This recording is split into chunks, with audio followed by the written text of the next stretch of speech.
सुभाणे शेर सिंध मल मुक़ाबलनि जो ॿियो मरहलो जेको आहे उहो शुरू थी रहियो आहे। ॿिए मरहले में लाड़काणे डिवीज़न जे पहलवाननि जे विच में मुक़ाबलो थींदो। स्पेशल फोर्स ग्राउंड आहे जैकंबाद जो, जिते शेर सिंध लाड़काणे डिवीज़न जे मुक़ाबलनि जूं तयारियूं जेके आहिनि मुकमिल थी चुकियूं आहिनि।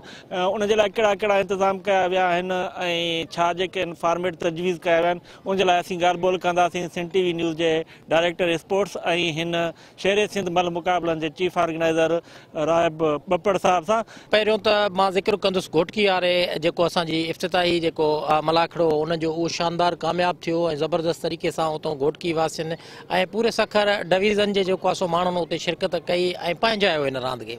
उनखां पोइ जॾहिं असां लाड़काणे डिवीज़न जे अंदरि हिते बीठा आहियूं, हिन वक़्तु फोर्स ग्राउंड जैकबाद जे अंदरि तव्हां ॾिसो पिया तयारियूं जेके आहिनि सो तमामु तेज़ी सां जारी आहिनि। ख़ासि तौर ते जेकॾहिं असां ॾिसूं था पिया त उते मुख़्तलिफ़ हिते जीअं त माना सखर जे अंदरि त 3 ज़िला शरीक हुया, पर हिते 5 ज़िला शरीक आहिनि। तंहिंजे करे हिते पहलवाननि जो जेको अंग आहे या जेका उनजी तयारी आहे उहा बि वधीक जेको आहे सो थींदी नज़र आई आहे। ग्राउंड जे अंदरि हिन वक़्तु बि हिते केतिरा ई पहलवान जेको आहे सो आया आहिनि, उन मेल मुलाक़ातूं कयूं आहिनि। कंबर शहदाद कोट खां बि पहलवान हिते हिन वक़्तु सां ई पहुची चुका आहिनि।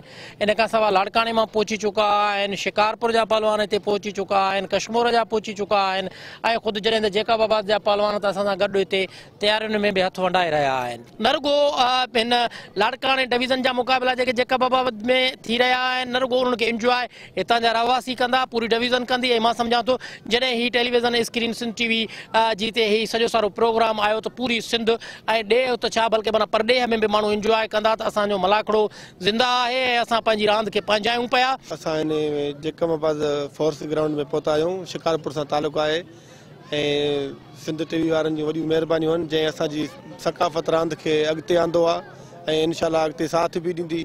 ऐं असां हिन जैकबाबाद ग्राउंड में आया आहियूं जंहिंमें बाक़ाइदे लाड़काणे डिवीज़न मां इनशाला फतह करे शेर सिंध जे लाइ कराची में वञी मुक़ाबला कंदासीं। इनशाला उते बि शेर सिंध जो लक़ब खणंदासीं। असां बि पाण शेर सिंध जे लाइ पर उमेद में आया आहियूं ऐं इनशाला असां फतह बि असांजे लाड़काणे डिवीज़न जी थींदी। बड़ी ख़ुशी जहिड़ी ॻाल्हि आहे। अहिड़ो मां तव्हांजे मौक़ो अहिड़ो आयो आहे जो असांजे टाइम में हुजे हा त असीं हले छा करे छॾियूं हा, पर हीअ वॾी सिंध न्यूज़ जी माना वॾी हिकिड़ी महिरबानी आहे। असांजे पहलवाननि जी वॾी हिमत अफ़ज़ाई थिए थी ऐं वॾो माना इज़त थिए थी। इनशाला अॻे बि लाड़काणे डिवीज़न कामयाबु रहियो आहे। इनशाला हाणे बि लाड़काणे डिवीज़न फतह, इनशाला शिकारपुर ज़िले जी फतह थींदी। हर महिल तयारी कई आहे ऐं हिन सिंध टीवी जे हिसाब सां असां में वॾो शहूर आयो आहे। असांजे मल खे अॻिते वधाइण लाइ असांजे महिरबानी आहे। असां थोराइता आहियूं सिंध टीवी जा जो असांखे अहिड़ा प्रोग्राम कराए असांजे सिंध जो नालो जेको रोशन करायो अथऊं। सखर जीअं लाड़काणे डिवीज़न जे पहलवाननि बि जेको आहे शेर सिंध मलाखड़नि जी अजियां करे छॾी आहे। उनजो चवणु आहे त सिंध टीवी इहो बहितरीनु क़दम कयो आहे जंहिंसां सिंध जी सकाफ़ती रांदि खे हथी मिलंदी। कैमरामैन जावेद गुंजो सां गॾु Mushtaq Tawari, Sindh TV news, special force ground जैकबाद।